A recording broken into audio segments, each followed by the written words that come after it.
বাংলাদেশ জাতীয়তাবাদী দলের পক্ষ থেকে আনন্দের সাথে জানাচ্ছি, বাংলাদেশ জাতীয়তাবাদী দলের রাষ্ট্রপতি প্রার্থী হয়েছেন দলের সংগ্রামী মহাসচিব মির্জা ফখরুল ইসলাম আলমগীর।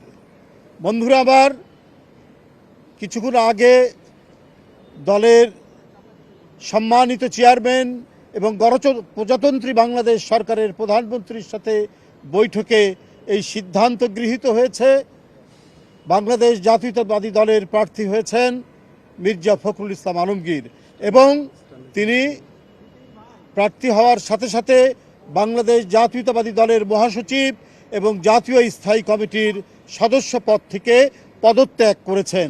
এই বিষয়টি আপনাদের সামনে আমরা সারা জাতিকে অবহিত করলাম। আপনাদের সকলকে ধন্যবাদ। না, এখনো এগুলি সম্পূর্ণ মিটিং চলমান আছে এবং দলের পক্ষ থেকে তো আগেই আমাদের দলের চেয়ারম্যান এবং প্রধানমন্ত্রী তার কাছে দায়িত্ব দেওয়া আছে, তিনি যে প্রক্রিয়ায় যেভাবে হোক তিনি সেই নিয়ে মতামত নিয়ে তিনি সেটা জানাবেন, সেটা আপনারা পরে জানতে পারবেন। এখন শুধু দলের রাষ্ট্রপতি প্রার্থী মির্জা ফখরুল ইসলাম আলমগীরের নাম আমরা ঘোষণা করলাম এবং ইতিমধ্যে তিনি মহাসচিব এবং জাতীয় স্থায়ী কমিটির সদস্য থেকে পদত্যাগ করেছেন।